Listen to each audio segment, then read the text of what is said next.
निर्वाचनपछि बनेको करिब 2/3 बहुमतको सरकारका प्रधानमन्त्री बालेन्द्र शाह बालेन संसदको पहिलो अधिवेशनमा के बोल्लान् भन्ने व्यापक चासो थियो।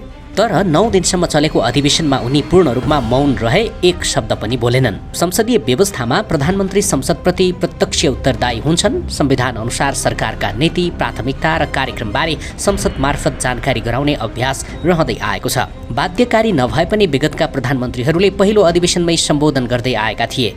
यसपटक भने त्यो परम्परा तोडिएको छ। सरकारले चैत 13 मा गठन भए लगतै 100 दिनभित्र पूरा गर्ने 100 कार्यसूची सार्वजनिक गरेको छ।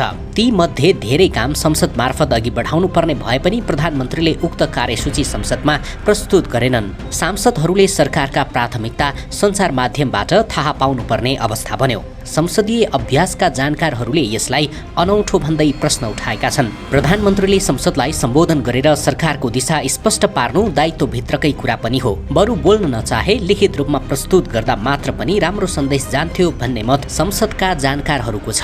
छोटो समय चलेको यो अधिवेशनमा 6 बैठक र करिब 11 घण्टा छलफल भयो। तर सरकारको नेतृत्वले आफ्नै एजेन्डा संसदमा राख्न नखोज्नुले संसदीय अभ्यास, पारदर्शिता र उत्तरदायित्वमाथि गम्भीर प्रश्न खडा गरेको छ।